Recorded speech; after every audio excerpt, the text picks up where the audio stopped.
Are you listening? Damn.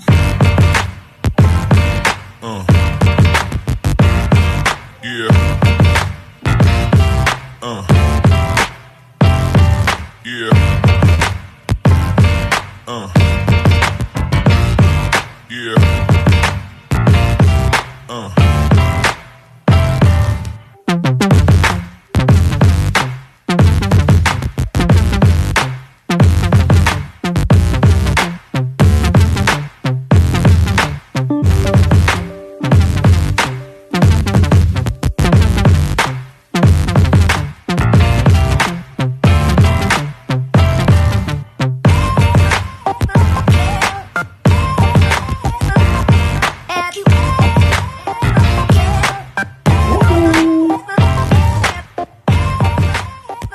How are you guys tonight? And welcome to my channel. It's just me, Shauna D. And normally we're here with Getting Down with Stephen D, but tonight it's just going to be me flying solo. And we're just going to talk about, is it over for us? Oftentimes we have, whether it be familiar relationships, marriages, dating, work life, even church life, there's a time when we need to say goodbye or shut a door. And oftentimes when we shut one door, God opens another. I'm just here to tell you some cues and some ways of knowing when is it time? When is it time to walk away? When is it time to let go? Now I know some people are wondering, like, is she talking about her and her other half? Are they breaking up? Are they? No, that's not the case here. Um, Not for the sake of some people on the outside trying, but nonetheless, we've weathered many storms and we're here to stay. So I'm just here tonight to encourage you. It's of our series of love chats, usually with Getting Down with Stephen D. He is no shameless plug. He is my other half, and he comes on Sunday nights. And he always talks about what does love have got what does love have to do with it. So, but tonight I'm going to talk about my love chat. Is it over for us, as the title said? So I want to read to you a couple things and I'll close with the reading as well. Some things to remind you of when you need to know to let go. Am I the expert? No. All I can do is encourage you, help you understand, and open the conversation and dialogue that is mostly uncomfortable. And some people just don't like to have them most often because they're so uncomfortable. We don't like to have those conversations, those candid conversations of life events, life happenings, or just because a lot of times you can't avoid something. I have a piece of hair sticking out. This just does not want to act right. I'm in a new do this week, so it doesn't matter. Anyway, but sometimes you just don't want to have those difficult conversations. But we're in a day and time where we need to have those difficult conversations, whether we like it or not. Um, I'm not the expert. I'm just sharing my perspective, a point of view, my opinion. Um, so I don't want to be on here too long tonight, but I just want to go over a few things of when to know when it's over. Is it over for us? Um, Hang on a second, guys. I just want to share real quick. Push this out. I'm gonna push this video out. I don't know why I got this like hair sticking out right here. I don't know what's the deal. If it should be behind me, it should be in front. I don't know what this is. I don't know this. I don't care. I don't even care. I don't care. It's weird. But I'm gonna push this out real quick. Um,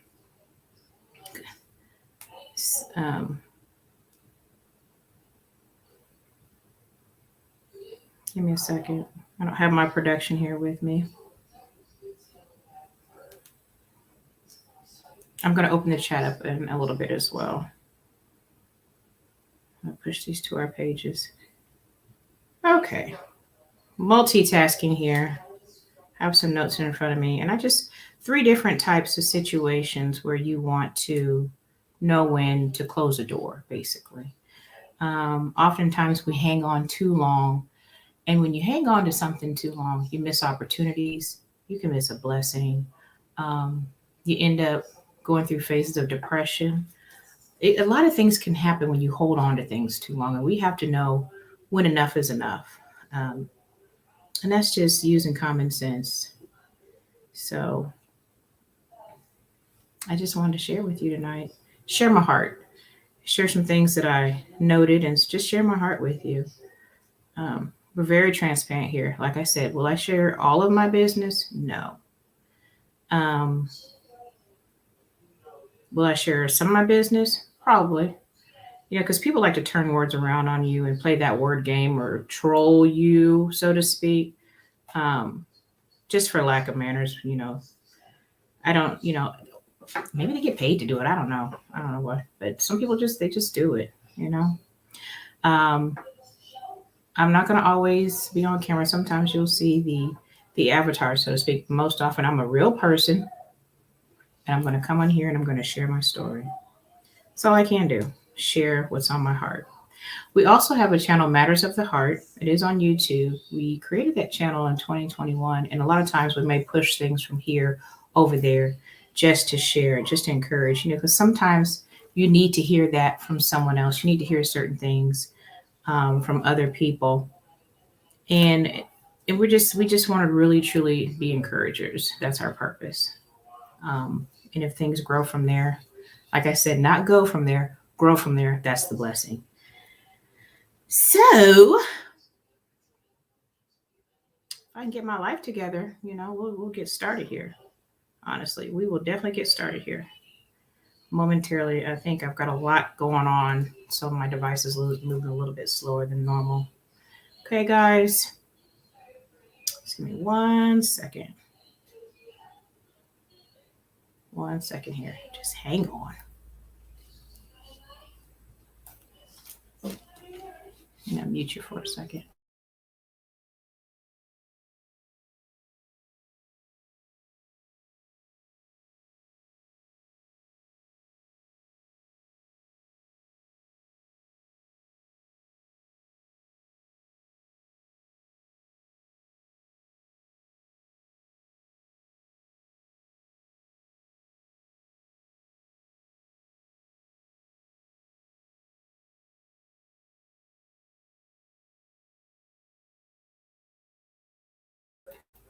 All right, guys. So, what I want to read to you real quick, just ways of knowing when it's over. Um, Here's a situation. I used to want to protect my name in situations. Now I just protect my peace and let whoever think whatever. Isn't that good? Here's another one. People don't have to like you. People don't have to love you.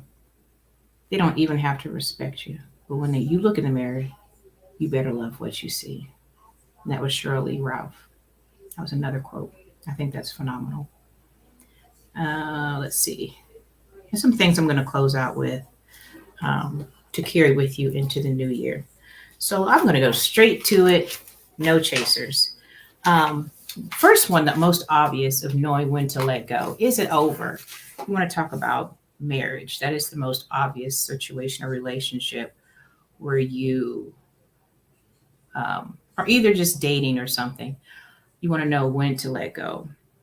And it's not saying that relationships can't be revived or worked on, but with too much neglect, too much deception, and not facing the music, sometimes it is over. But you learn as you age, you learn as you grow. And as we get older, we have to know what's what and when's when, when to say it's over, when to move on. And a lot of times we hang on for the potential of something, the sake of something, and we fail to really evaluate the situation and grow and move on from there. So I know from my own experience that because of beliefs sometimes keep you in a situation. Um, like I shared before, we've in our discussions and love chats throughout our weekly discussions, I've said before that both of us in our past relationships, we held on a little bit too long for the simple factor of what our beliefs were. We respect the covenant of marriage and still do, and then we respected the covenant of marriage, but the other parties just weren't into the marriage. And so we held on, we held on, each in our own relationships. And it was way time to let it go. But because of maybe children or, like I said, beliefs, you know what the word says, you made a vow to God. But when I began to research and study the word more in that stage of my life, and still do, um, I learned that there were things that weren't biblical that was happening in my relationship. And not that I was seeking a way out, but I needed God's approval. Does that make sense to you? Just sometimes you need the approval to see, God, is this okay? Um, and when you know what love truly is, you know how you should be treated, what you deserve, what you're getting, and what you're not getting.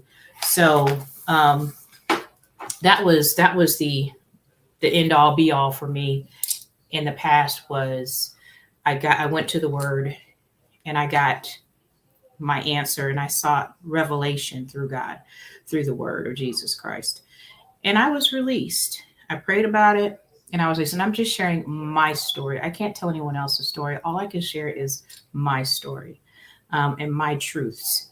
And that's what I will always do, is share my truths. But that was a situation where I should have let go and I didn't let go. Um, and I did, but it was like years later. Um, and I probably could have avoided a lot of heartache, a lot of tears. And I'm just sharing my story. That's all I'm doing. If I had of just moved a little quicker, but I was younger then. I didn't know the things I know now. So neither here or there, right? But I indeed learned. I indeed trusted the Lord with my life, and I indeed eventually healed, and I let go. So that was my own personal testimony. Um, so let's talk about the marriage aspect of it. When do you let go? So when you become emotionally distant and you feel more like that other person is a roommate, or you have this arrangement. Now I know, now ladies, we are phenomenal in a species.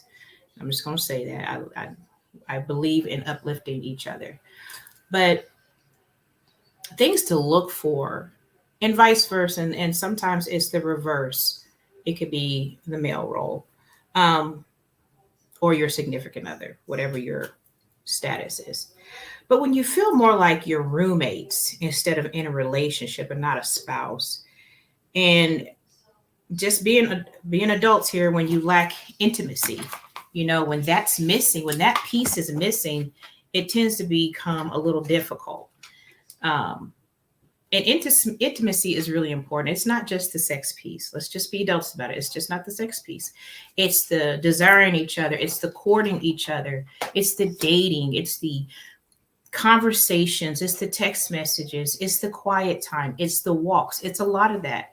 A lot of things that nurture relationships, that help them to grow, the discovery, the learning things together, the loving on each other, whatever the case may be. When you lack that desire, and your spouse is always busy or distant, and then you see the telltales of the infidelity, or the telltales that somebody may be cheating, somebody may be going outside the relationship, and if that person always managed to be irritated with you, I mean, that's obvious. Like, you don't, my husband says it best, because you become one. So you're basically, that person is a mirror of you. That is you. That is you. Your spouse is you. You become one, where two become one. So why would you want to hurt yourself?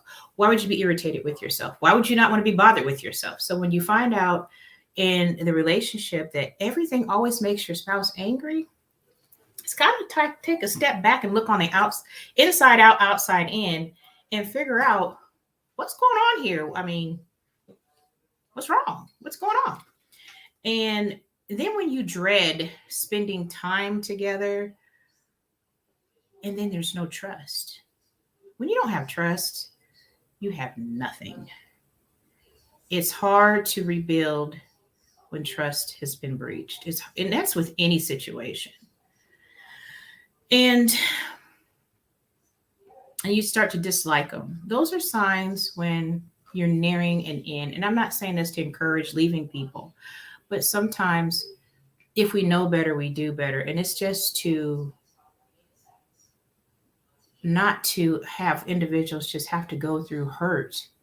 And I understand when situations involve domestic situations, you got to be very careful how you exit, and you want the support that you can exit safely. And I'm just going to put that out there. There's 211 hotlines, and there's different hotlines and advocacies to reach out to help you in that type of situation. You want to think about in a relationship, if your visions and your plans and your goals and dreams don't marry up together, that you seem like you're going two different ways. Now, we are individuals by right, and that is what we are. But when you find that, hang on, I'm going to anchor this right here. When you find that those visions no longer include you or your significant other, and you kind of want to like evaluate that, because you're building together. You want to build together. You want to build your relationship. You want to build your marriage. You just want to build together. And that's important when you find that your dreams and your what you aspire to become or what you aspire to do no longer includes your mate. That's kind of a sign that things are fading. And I know when you're younger and you've lived a little, you have that. Another one is when it's on again and off again.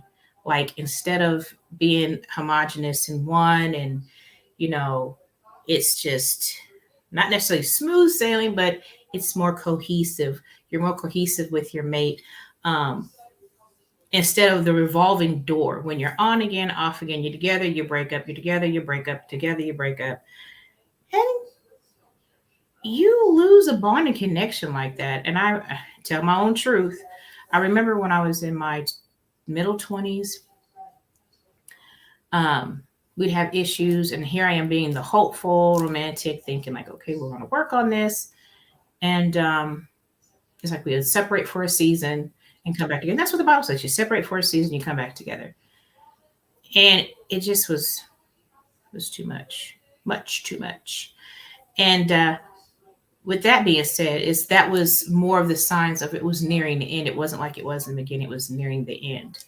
And that's something to look for when you're on and you're off. And if you decide to separate and go your ways and try to work things out in your own spaces, and then you come together, that's fine if it works. But there's things that you have to do if you decide to come back together. You have to forgive. You have to reconcile. You can't keep bringing up those things that you said you're going to heal from. You've got to seek that therapy.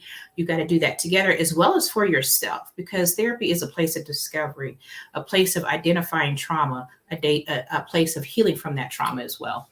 So you have to seek that peace, or that peace to move forward.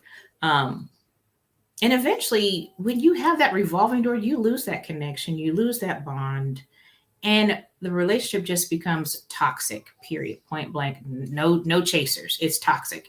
And that's the worst thing you want to do, is have a toxic situation. Am I the expert? No, I'm just sharing tidbits, like pineapple tidbit, just little bit tidbits. That's all I want to share. And it may be kind of a hard conversation to have to some, like, why is she talking about that? I'm just sharing with you things to look for. Am I saying go rid of your person? No, that's not what I'm saying. But things to look for, because no one wants to live life hurting. That's a different type of pain. You don't want to live your life hurting and unhappy and slipping into a depression. It's just not healthy. It's not healthy for yourself. And if you have children, it's not healthy for your children. It's not healthy to your friends and family around you. And you want to have a safe, peaceful space. So, and when it becomes like that, like I was saying, nobody wants to salvage that. Nobody wants to work on that. And then you lose the desire to make any effort for change. So that's just the marriage piece. There's a little more to it. Here's a hard one. When you have friends, in the wake of recent events, we learn we have to choose our friends carefully. We have to choose wisely. Um, at a certain stage in life, you really don't need a lot of new friends. Not saying it's not good to go meet people because people are very interesting. But if you don't have the right crowd, if you don't have the right friends, it can be detrimental to your health and your well being. And that is something that you don't want.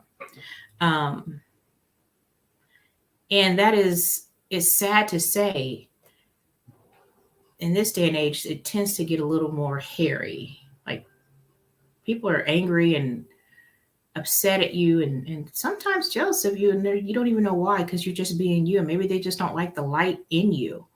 And that's sad. So we have to be cautious with friendships. Now we have people that have friendships that have been for season, a reason, or a lifetime. And those are three types of friendships that you may have. And then I will say in my adult life, I've met some amazing people. And there's some friends along the way that I had to cut loose because they just weren't healthy. And I'll share a little bit of story time and a little bit about some friendships. Okay. So just don't let me forget that. And one thing is like with friends, you don't click. I'm not going to be on here long, y'all. I'm just going to give you some little tidbits and I'm hopping off. But you have to know, like when you don't click like you used to. And I'm not saying because distance has created a void or work life has created a void, because we have friends where we cannot speak, not talk to, and just kind of hit and miss on a text message. But when you link up, it's like you never lost any time. Those are the best. Those, hands down, those are the best. But sometimes you don't click in, and it's not just because you're busy, like I was saying, but there are some signs that it's time to move on. When friendships tend to be one-sided, or they're always borrowing. But a relationship is like a dialogue. It's two ways. It's not a monologue. It's not a one-way. It's a two-way. It has stops and curves, hills and valleys. And that's just life. But one-sided relationships, you need to look at that. Even when the best word I like to say is, we going to match energy this year. And you have to make sure that your energies match. And that's important. You expect the same treatment you give someone. Do we not? That's just reality. We expect that same treatment. We expect the same respect from our friends. We expect the same love or sisterhood or brotherhood or bond or whatever it is. And it has to be more than just when somebody needs you. And I'm not saying don't give or anything like that, because you have times when you have to hold your girl down, hands down, hold your guy down, hands down, and that's fine.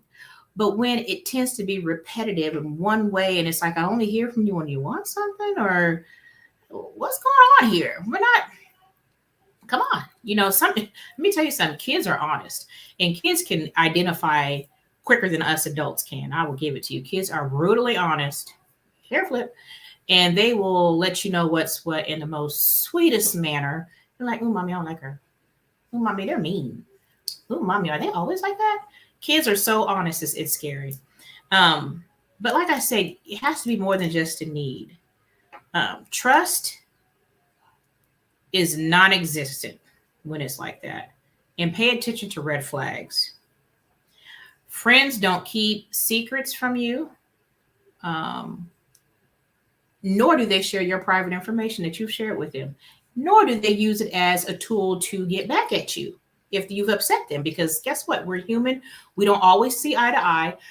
We may not get along with someone, but it is not your place to share someone else's business. That's just not right. It's just not right. So you have to be careful how you treat people. Just being totally transparent. You have to be careful. And you just don't want somebody to use your words as a weapon against you. I think that is the most, when you're young, you learn. I've experienced that. You learn when you're younger. But when we become a certain age, we understand things that hurt people. And our intention is not to hurt people. Am I right? But you have to know what's shareable. And and common sense has not left all of us, nor has it left the building. But you have to know when something you can share. But when they ask you not to share, you don't. If you got that one, ooh, let me get a tea. girl, did you know that her and her husband did you know that they had to go and do this? Did you know they went and bought this and this, that? Did you know? Did you know the same way she talking about her is the same way she gonna talk about you? Mm-hmm. Let's keep it real. Let's keep it real. I am so real. And I have to separate from people like that. When I find out it's everybody likes good tea. And I'm not talking about Lipton. I'm not talking about oolong. I'm not talking about green. I'm not talking about matcha. I'm not talking about those. Elderberry. I'm not talking about those teas. We all love a good tea. I know I love a good tea.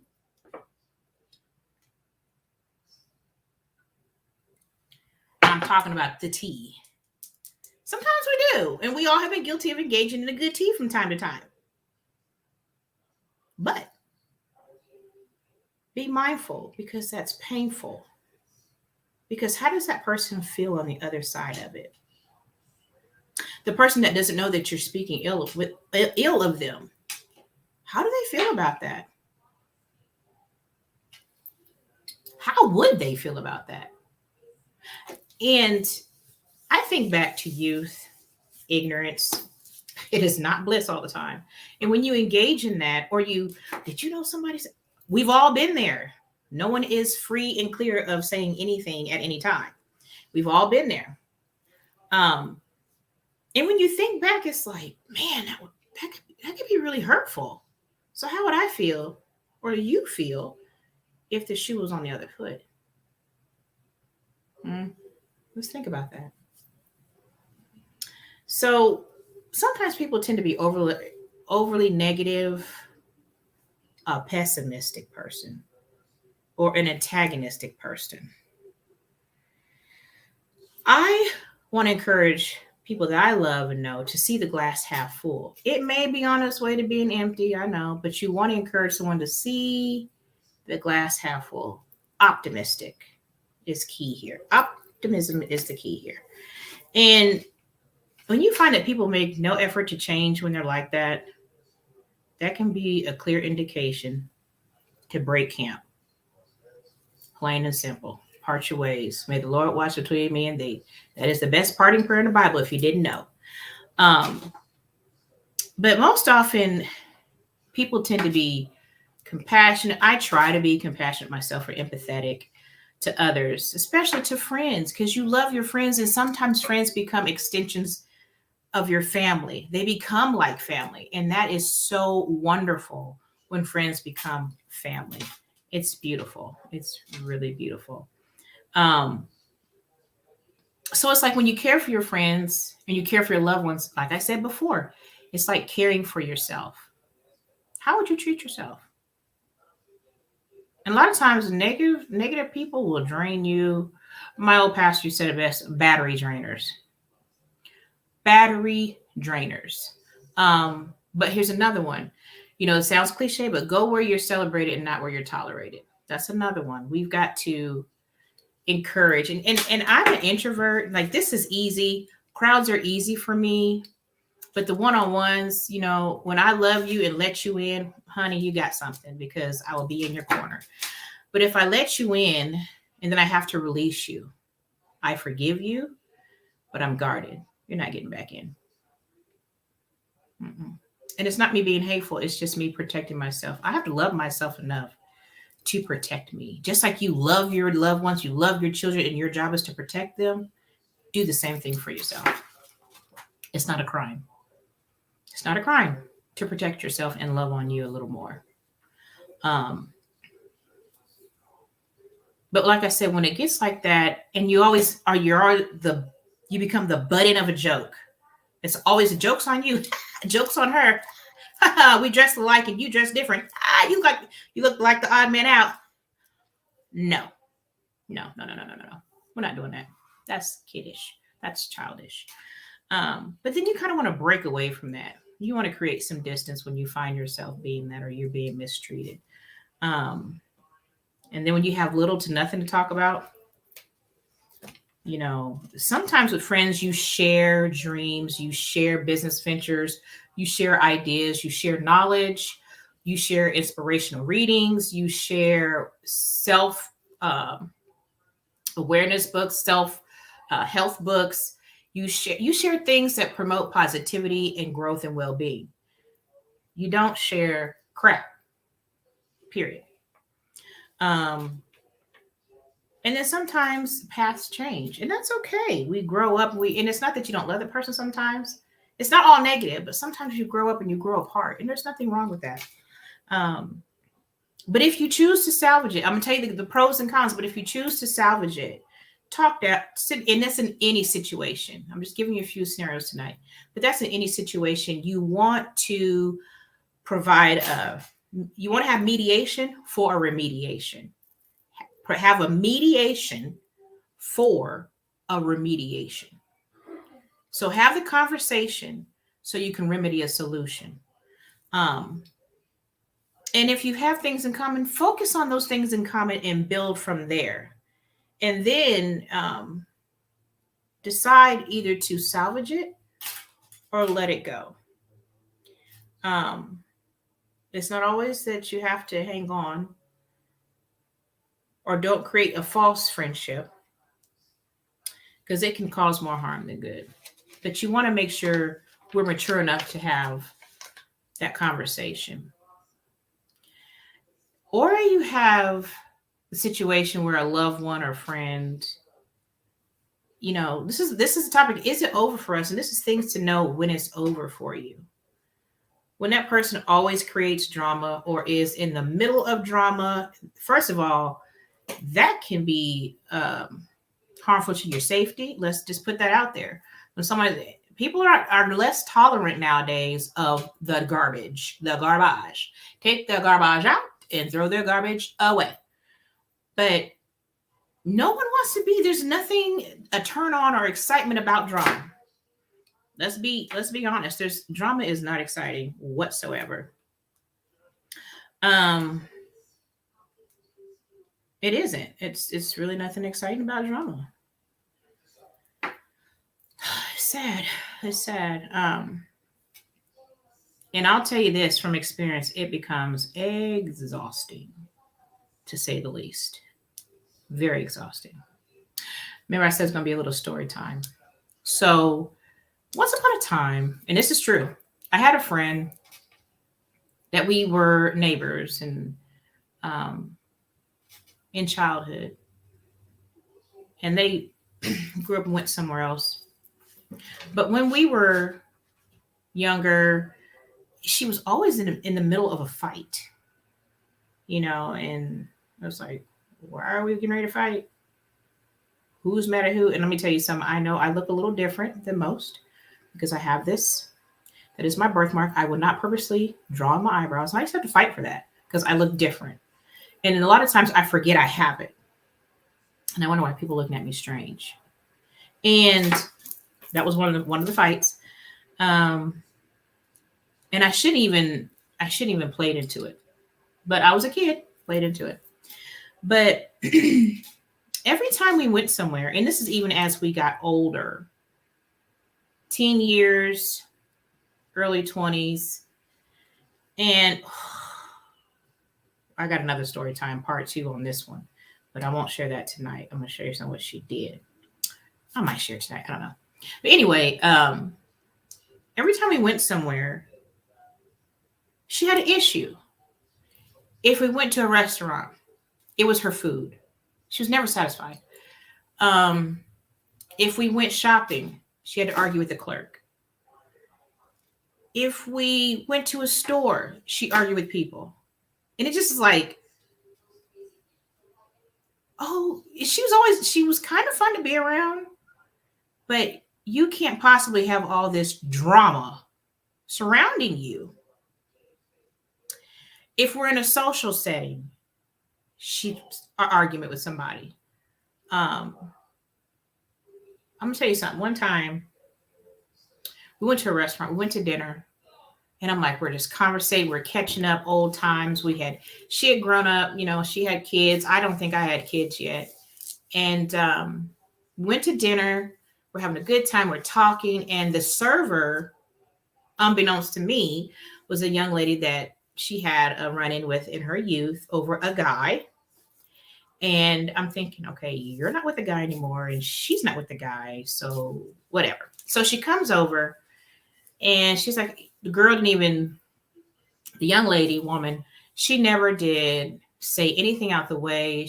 I think she knew who she was, of course. I didn't know until anyway. It was a mess. So before I'm like, she's like, would you like something to drink? Oh, I'm like, just give me ice water, and I want, tea, no sugar, blah blah blah blah. I don't want you to give me nothing. Girl, are you serious? And I look at her, it's like I kind of nudge her with my foot. I'm like, shut up. What's wrong with you? I want somebody else. Give me somebody else now. I was like, oh.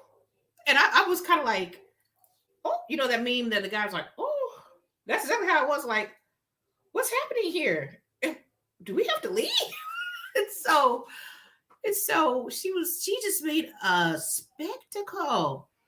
And she's like, look, can I? And she turned and she goes, can I take her? I said, I just want an ice water tea. The girl is just snapping. The young lady's just, I'm not ordering nothing from you. I want somebody else. I'm sitting here trying to be tasteful, tactful. And I was like, what is wrong with you? And then she tells me this backstory of she messed with my man. And I said, you ain't got the man now, and she ain't with him either. So why can't you just order your food? She might do something to it. I said, well, I'm sure she will now. Thank you very much. We can't eat here. And I'm a fluffy. Okay. I'm getting so serious. And I'm like, did you just really do this? And I was just so like, literally, I was like, is this really happening? Okay, so I paid for my tea. I said, can I get that to go? I don't know why you being nice to her. First of all, number one, you got the problem with her. I don't. Number two, I want my tea. 3, you ruined dinner. It's over. So I told her, I said, can I just get my tea and you give me the bill for my tea? And we're going to leave because I don't want you to be anymore. Why are you talking to her?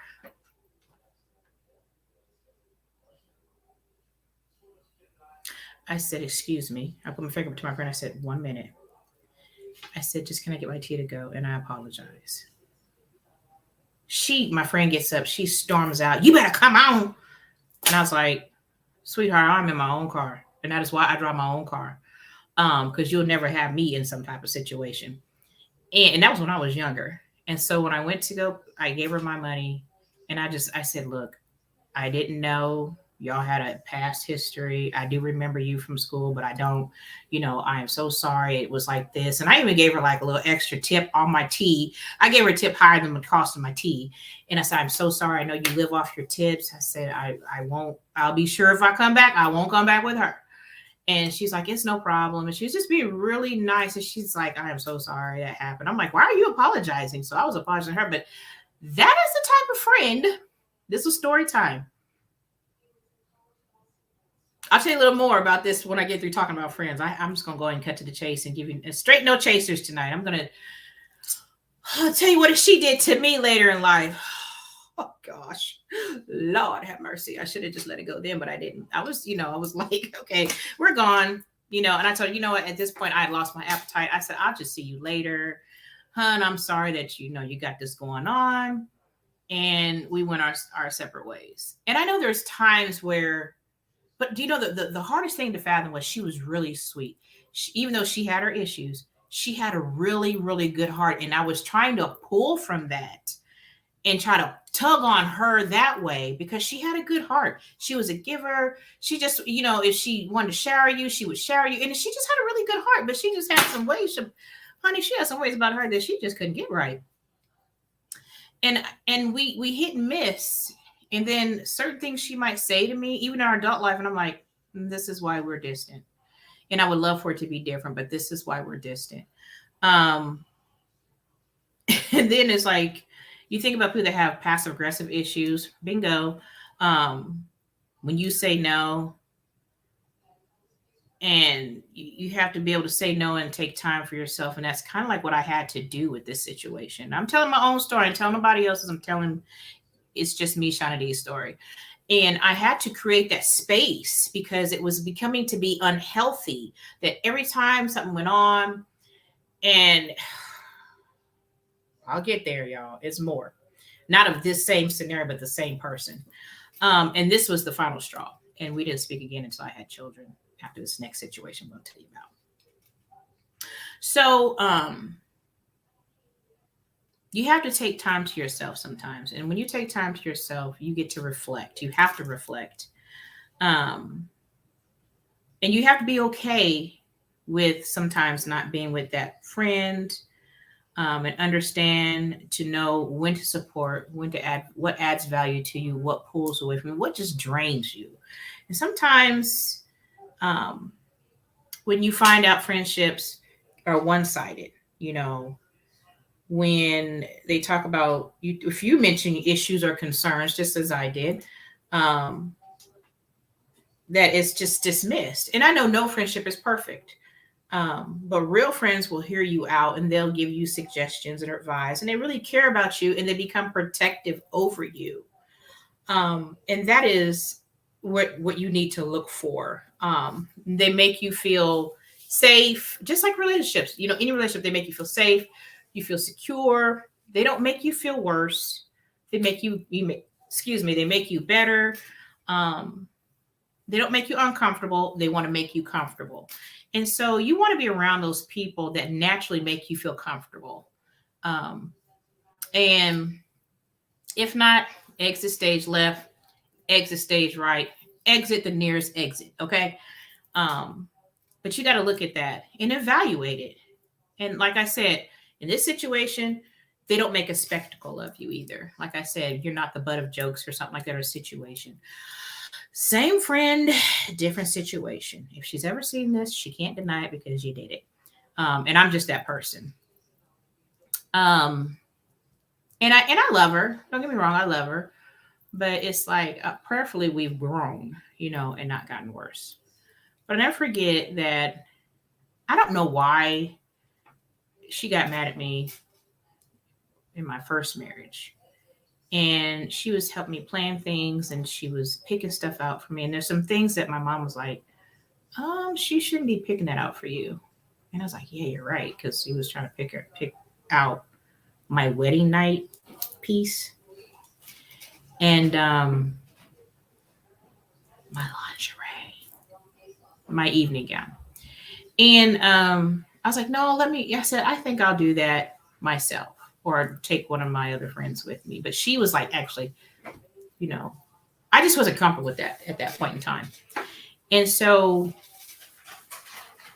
that happened, and I just started an addition. I'm like, oh, I had to think about it. I had forgot all about this. And so, okay, she got over that. It was actually her and her mom. And I was like, ooh, weird, awkward. So anywho,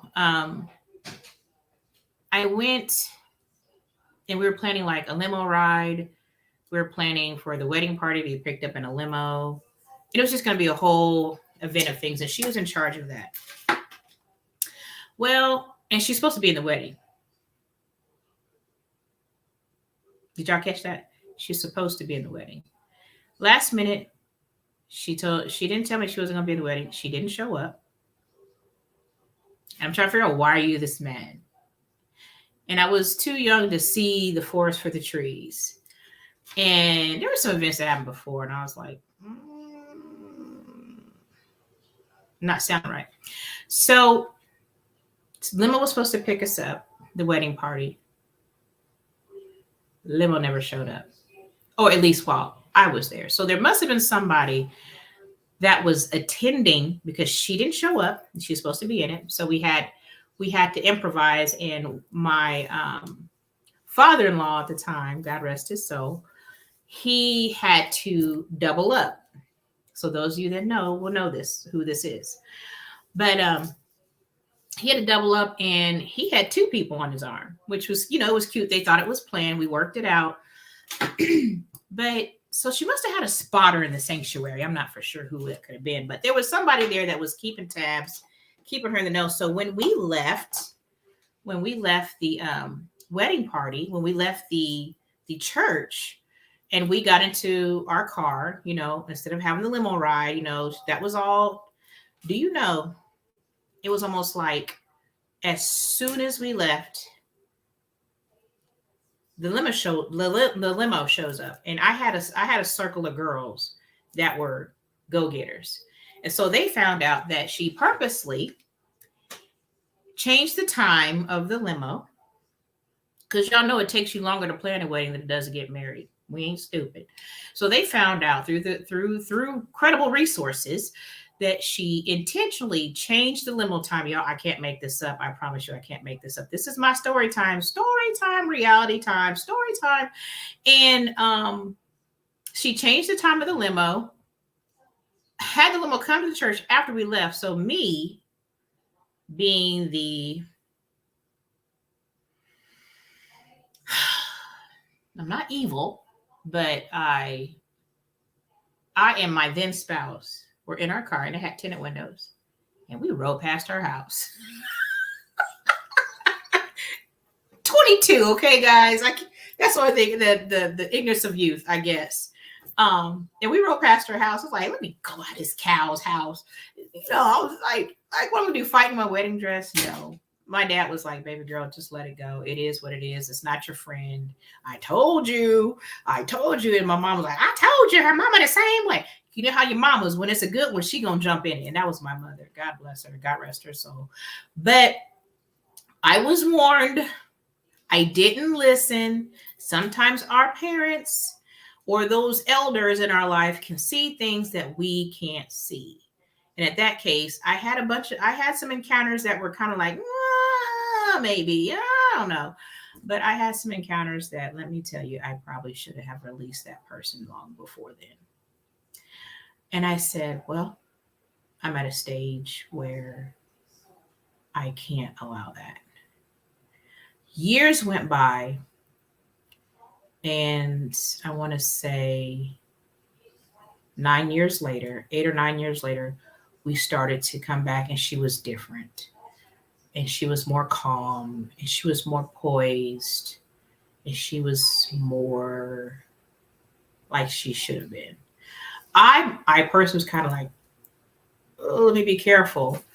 But life had it. She had a few run-ins because of her mouth, like I told you. And she had to slow down. It was unfortunate, but she had to slow down. And maybe sometimes, and you don't want it to get to what I'm saying is that one that carries all the drama. You have to be careful. I can sit back and I can laugh at it now because I'm remarried, new person, and I didn't have those issues, and my circle is not like that now. But then, it was horrific. It was horrible because it's like, how could you just do my wedding day? How could you not? How could you? And I didn't think. I'm like, I'm not leaving you. We were hanging out and we were just having a good time, and we were all friends, and she was friends with my spouse, and it's like, you're not losing me. But, and I don't know if anything ever happened with him. I don't know. I didn't want to know, but mom was like, you better watch that. So it's like, ooh, now I don't want to think about it. But we kind of, met up again after I had my first child, and we're not as close as we used to be, and it's sad, but it is what it is. And you have to know, when is it over for us? Is it over for us? And at that point, yes, I had to let it go because it was detrimental to my well-being, my safe space, my whatever. It was just like, girl, finger pointing at me, girl, wake up. Come on, wake up. So that was one. That was my own story time. Thank you for obliging me to tell my story time. And then let's talk about the professional aspect of it. When you're in a workforce, we know we need to earn a wage. We need to earn a decent living. You need to do what you got to do. Some of us are entrepreneurs. Some of us are the 9-to-5ers. Some of us are developers. Some of us are creators. We all have a different piece in this world. But even though you are in different fields or professional arenas, sometimes you experience burnout. That is a very real thing. And you can't, like the old saying, you can't burn a candle on both ends. It's just not going to work. Um, and you can't have a professional environment. I'm talking about your professional life now. I'm gonna shift. Follow me.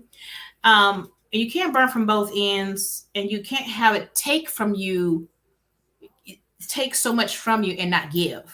You know, they're taking more than what they're giving, and you got to watch that because a lot of times, and I've seen it. I've been in the management position, and I always wanted to leave an impact, but I never wanted an employee just be on burnout. And some things were out of my control, then it went to the higher ups. But I always had to consider how I felt. So I know how I felt. I could imagine how my employees felt sometimes. And then, that got it. It was a high pace, fast environment. And I'm just sharing. And you have to feel like you're valued. You have to feel that in a professional setting. And when it's, and I am like a high demand, and I function high when the stress level's high. That's just how I'm made up.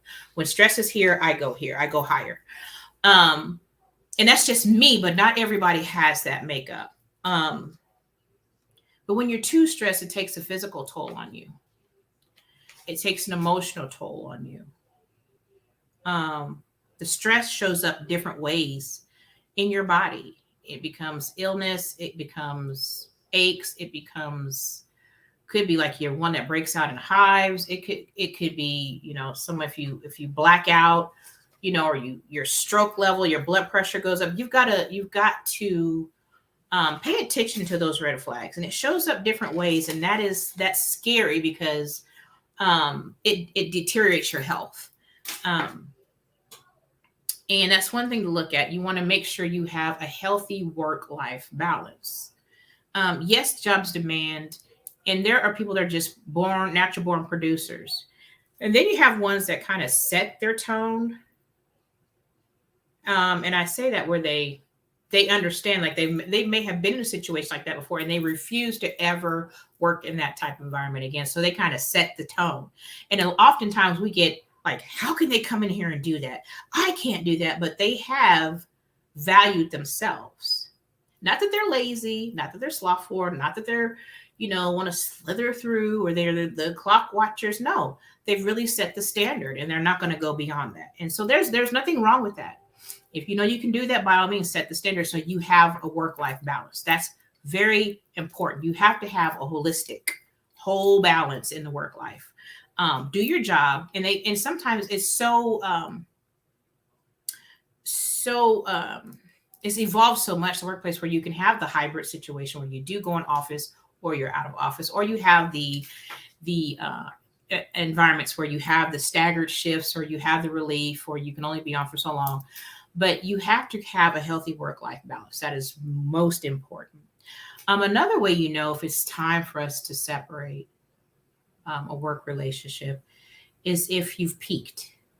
And if you're the mentor, if you're the person that's versed in everything, you're always the person to go to. And it's not saying that's bad, but you also want your subordinates, if you're a leader, or if you're that person that is in charge of a team, or if you're the team player, you want to share that knowledge, because the best leader is the one that prepares the team in their absence.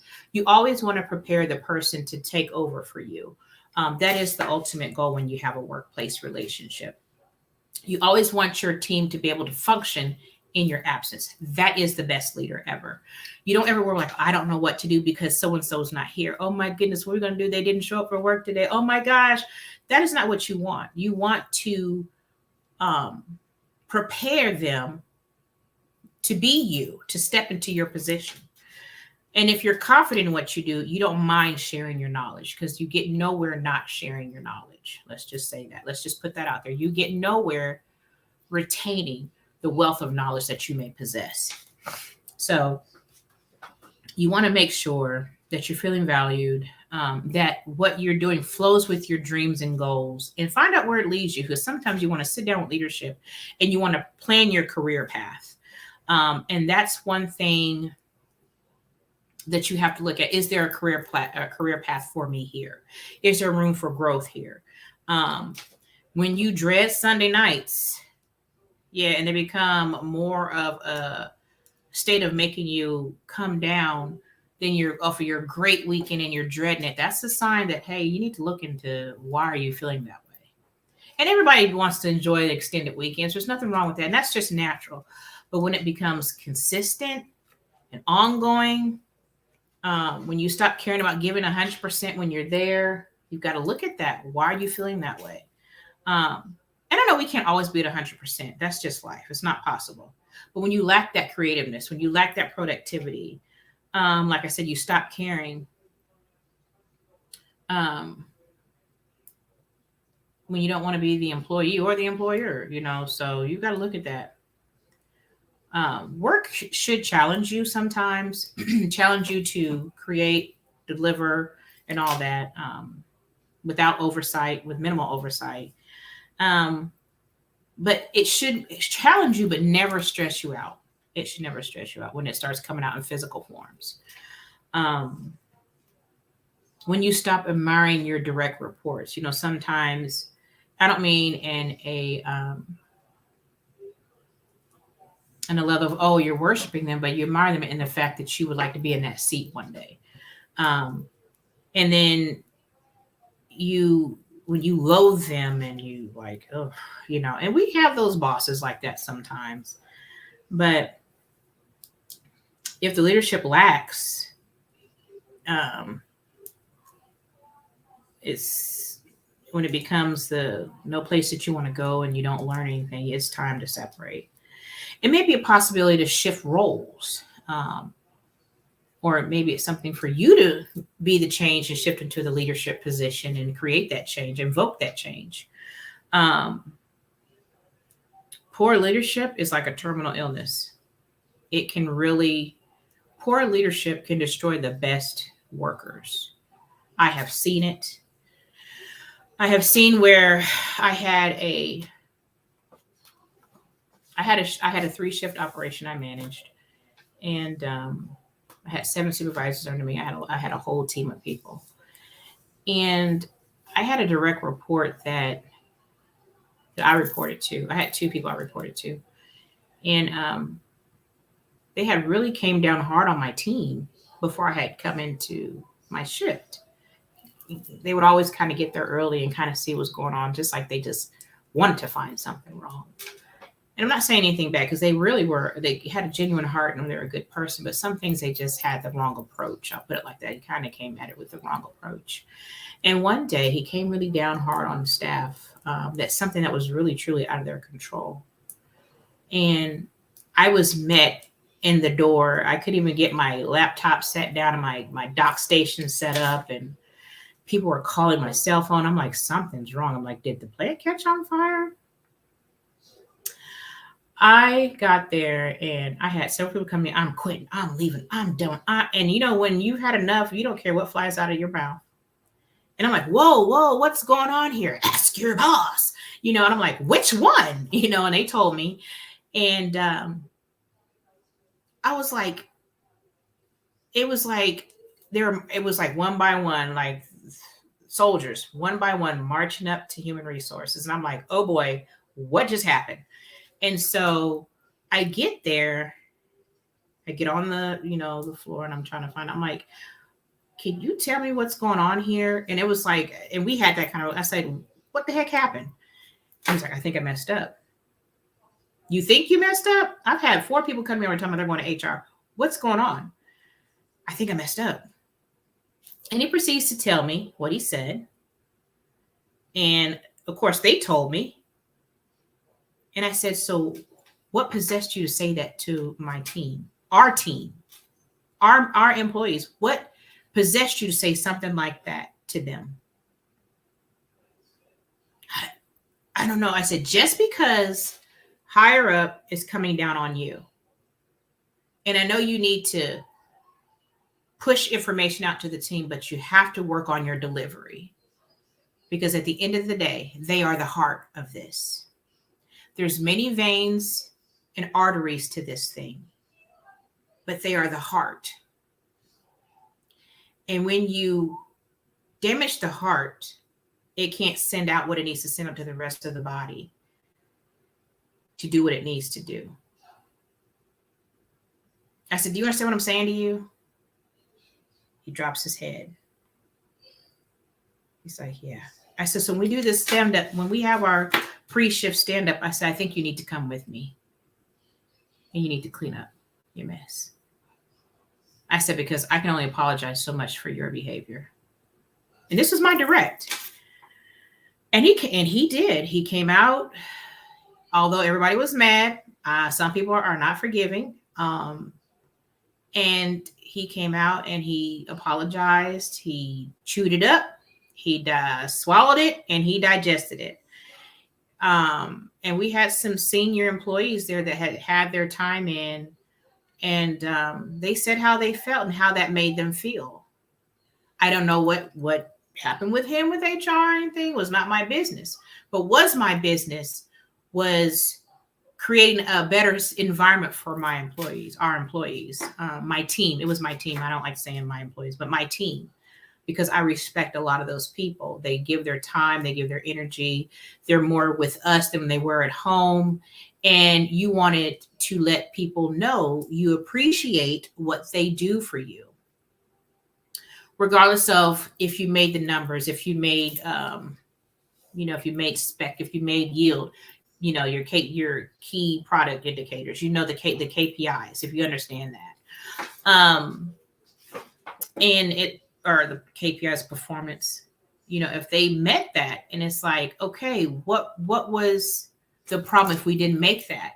You have to look at all elements. You just can't blame the heart. You just can't blame the people. Did we have mechanical issues? Did we have this? You just came down like thunder, and you can't do that. And eventually people kind of calmed down. And I don't know how many people came to me and said, if it wasn't for you, I wouldn't be here. And so and I'm not saying praising myself, but I always put myself in that person's shoes because I worked my way up. And you want to, when you've been there, you understand. And I always want to create that balance where I would get the most out of my people because I cared. Was it always easy? No. Was it always a pleasant outcome? No. But I always wanted to be mindful of how would I feel if that was me.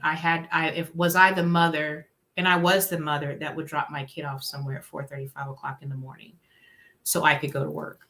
I was the mother that worked long hours. They had to pick my kids up or have somebody else transport them from a school to a extracurricular activity. Was I the wife? I had to say, am I the husband? Am I, how does that feel? That man is working 12, 16 hours or pulls a double because he's providing for his family. And then you have someone coming down on them hard. And I'm already giving you everything I got. I'm not seeing my kids. I'm not seeing my family. I'm not seeing my spouse. I'm not seeing my dog. I'm not seeing, and you're going to come talk to me like I'm a piece of crap? Or I'm just like the machinery that I'm working on? You don't want that.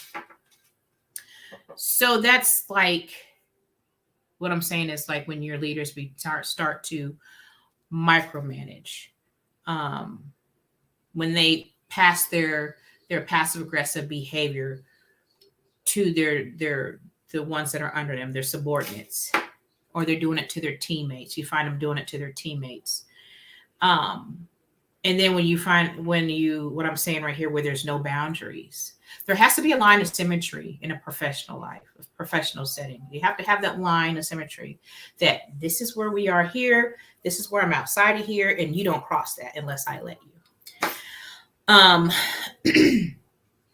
You got to look at if there's financial stability of a situation or a company becomes questionable.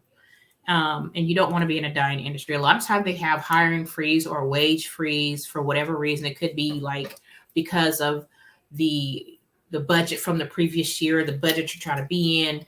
But when it's constantly and it's people quitting and you see it all the time here. What's going on? I'm sorry if I accidentally muted, guys. You got to think about what's going on here. So you got to look at that aspect of it. But you always want to protect yourself, your livelihood, and your family. Again, when you feel like you're no longer valued or they don't care, when is it over for us? Um, and you start checking listings. And I mean, people say, I was looking for a job when I found that one. And that is the truth. Or you try to conjure up reasons and think of reasons why you should quit. And sometimes, businesses go through phases and, they change leadership and you got to get used to that. But when it's more often than not, then, when it's in your mind that I got to get out of here, I got to save myself.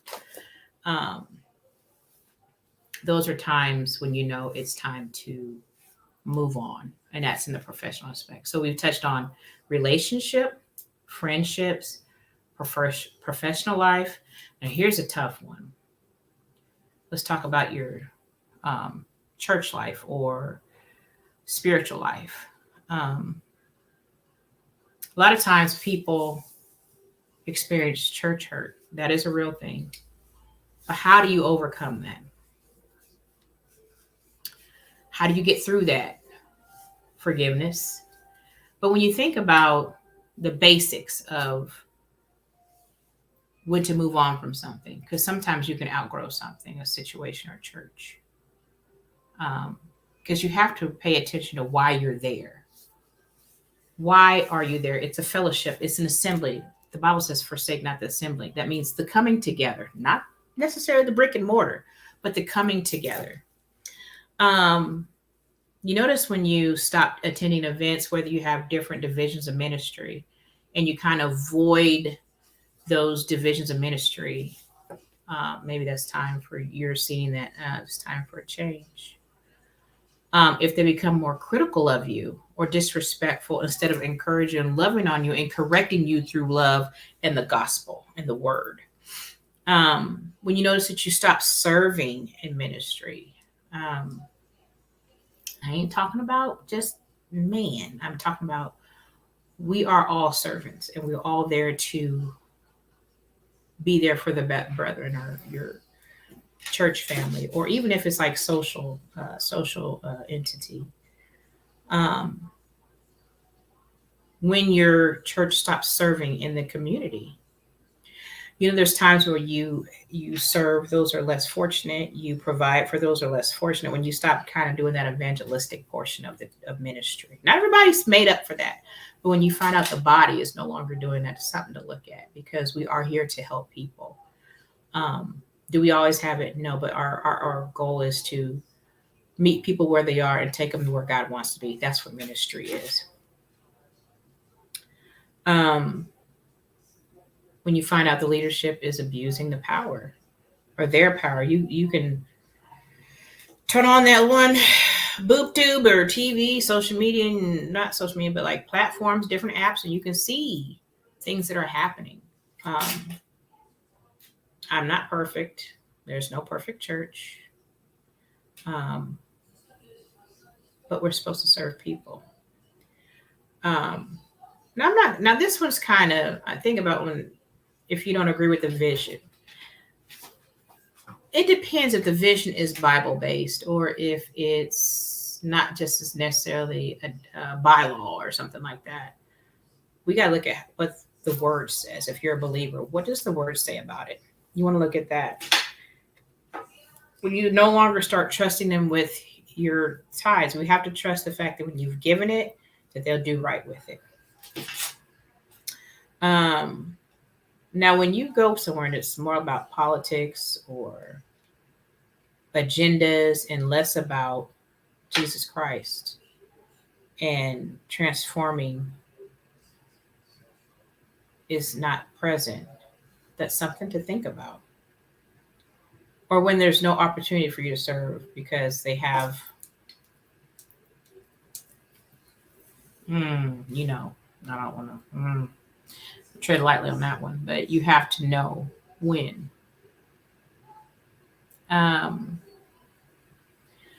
When they want you to submit to mortal man instead of God. Those are things to look for. And we ourselves have to always seek God in situations, to seek clarity, to seek understanding for yourself. We have redemption. Everyone has redemption. Um, and that's what the word says. When I look at Ephesians 1 and 7, I don't want to misquote. It says, in him we have redemption through his blood. This is what it says. The forgiveness of sins in accordance with the riches of God's grace. So you think about when the truth is no longer given or complained, or it's intentionally just like overlooked or even denied, then you can say it's time to leave. When it's no longer about Christ, when it's no longer about God, when it's no longer about the people, serving, teaching love, and it's more like what's outside doing and not preparing you to be better, preparing you for what's to come. You know, and I hate talking about that because I'm not saying I'm not judging. And I hate to say the word hate, but I really do. Because that's very sensitive. Because a lot of times we leave familiar people and faces and family and friends when we move on. But you got to go where you're growing as an individual to be better. And that's something you got to consider. All jokes aside, that's what you have to consider when you're looking at it as I didn't touch on that heavy because that's broader than just what I'm talking about. So you got to look at those things. Is it over for us? And I know y'all thought you was getting a good tea. And I will say I evaluated my own life in my youth, in my relationship, when I knew it was time to go, when I was no longer the only person in my relationship. It was time to go when it's taken more than what I was getting. It was time to go when there was no respect, when respect and honor was gone. It was time to go when it wasn't, like I said, when it wasn't just me. And I'm just sharing that. It's not to bash, but we have to know when is it over for us. And there's some things that we need to think on. And I thank you for if those of you are hitting the replay, if you guys leave a comment, share with us. I just wanted to share my heart today. And I'm going to read. I said I had one more thing to read to you. And things to take with you. Okay? Just for you. So here's some things for you to think on. Do things you love more often. Let go of people or situations that drain you. Sometimes you need to get uncomfortable to get comfortable. Remember, wherever your attention goes, that's where your energy flows. And the last one is really important. If you change your mindset, you would change your life. So think on those things. And I hope something that's been said that to encourage you. I'll share bits and pieces of me. And hopefully it has truly blessed you. And we can talk more about it because, you know, getting down with Stephen D, my co-partner here, he is really good at shedding light in a different aspect. I told you a lot of times we agree to disagree or we see things differently. But it's always good to get a second perspective or to bounce off someone. So we may talk about this again in his presence. But he will be tuning in this week, and he's going to talk about loving yourself. And again, it kind of goes in hand in hand. We piggyback, and it goes hand in hand because when you love yourself, you know when it's time to let go if it's something that's harming you, not helping you, when it's hurting you and not healing you. So, with that being said, you all stay well, you stay safe, you stay blessed. And until next time, I'll see you later. And have an amazing, amazing night. Until next time, it's just me, Shauna D, and I'll see you next You time. listening? Damn.